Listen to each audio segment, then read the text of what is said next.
ଗୁରୁଙ୍କ ଆଶୀର୍ବାଦ ଥିଲେ ସପନ ହୁଏ ସତ। ଗୁରୁଙ୍କ ଆଶୀର୍ବାଦ ଥିଲେ ସପନ ହୁଏ ସତ। ଗୁରୁଙ୍କ ହାତ ମୁଣ୍ଡ ଉପରେ ଥିଲେ ଜୀବନ ହୁଏ ସୁନ୍ଦର ପଥ। ହଁ, ଜୀବନ ହୁଏ ସୁନ୍ଦର ପଥ। ମାନ୍ୟବର ମୁଖ୍ୟ ଅତିଥି, ସମ୍ମାନନୀୟ ପ୍ରଧାନ ଶିକ୍ଷକ, ମୋର ପ୍ରିୟ ଗୁରୁଜନ ଏବଂ ମୋର ପ୍ରିୟ ସାଙ୍ଗମାନେ, ଆପଣମାନଙ୍କୁ ମୋର ଶୁଭେଚ୍ଛା ଓ ନମସ୍କାର। ଆଜି ହେଉଛି ଏକ ପବିତ୍ର ଦିନ, ଗୁରୁ ଦିବସ।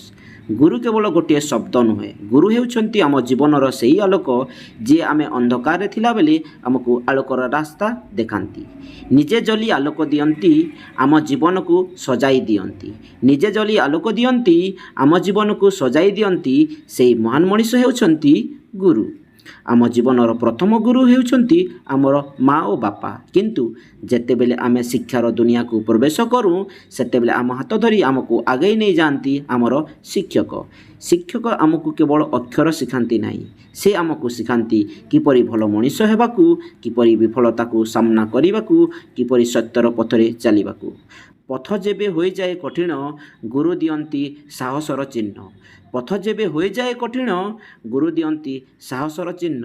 ସ୍ୱପ୍ନ ଯେବେ ଲାଗେ ଦୂର, ହାତ ବଢ଼ାଇ ଦିଅନ୍ତି ଗୁରୁ। ଜଣେ ଭଲ ଶିକ୍ଷକ ଜଣେ ଛାତ୍ରର ଭବିଷ୍ୟତ ବଦଳାଇ ପାରନ୍ତି। ଜଣେ ଛାତ୍ର ଯେତେବେଳେ କହେ ମୁଁ ପାରିବି ନାହିଁ, ଜଣେ ଛାତ୍ର ଯେତେବେଳେ କହେ ମୁଁ ପାରିବି ନାହିଁ, ସେତେବେଳେ ଶିକ୍ଷକ କହନ୍ତି ଚେଷ୍ଟା କର, ତୁମେ ନିଶ୍ଚୟ ପାଇବ। ଏହି ଗୋଟିଏ ବାକ୍ୟ ହୁଏତ ଛୋଟ, କିନ୍ତୁ ଜଣେ ଛାତ୍ରର ସାରା ଜୀବନ ବଦଳାଇ ଦେଇପାରେ। ଭୁଲ କଲେ ଶିଖାନ୍ତି, ପଡ଼ିଗଲେ ଉଠାନ୍ତି। ଭୁଲ କଲେ ଶିଖାନ୍ତି, ପଡ଼ିଗଲେ ଉଠାନ୍ତି। ହାରିଗଲେ ଆଶା ଦିଅନ୍ତି। ସେଥିପାଇଁ ଗୁରୁ ସବୁଠାରୁ ମହାନ।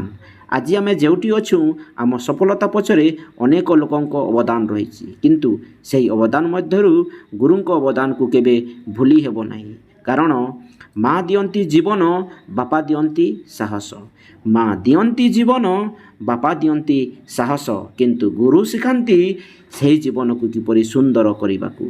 ଭାରତର ମହାନ ଦାର୍ଶନିକ ଓ ଶିକ୍ଷାବିତ୍ ଡକ୍ଟର ସର୍ବପଲ୍ଲୀ ରାଧାକ୍ରିଷ୍ଣନଙ୍କ ଜନ୍ମଦିନକୁ ଆମେ ଗୁରୁ ଦିବସ ଭାବେ ପାଳନ କରୁଛୁ। ତାଙ୍କ ଜୀବନ ଆମକୁ ଶିକ୍ଷା ଓ ଗୁରୁଙ୍କ ମହତ୍ତ୍ୱ ବିଷୟରେ ପ୍ରେରଣା ଦିଏ।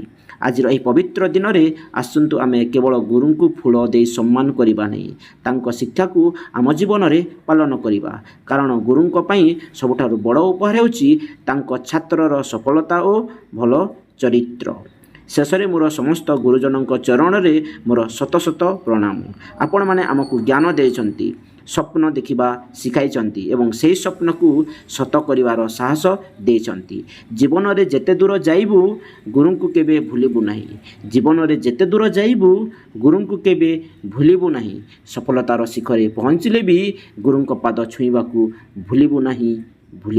ଆସନ୍ତୁ ଆଜି ଆମେ ସମସ୍ତେ ଗୋଟିଏ ସଂକଳ୍ପ ନେବା, ଗୁରୁଙ୍କ ଶିକ୍ଷାକୁ ହୃଦୟରେ ରଖିବୁ, ସତ୍ୟ ଓ ନ୍ୟାୟର ପଥରେ ଚାଲିବୁ।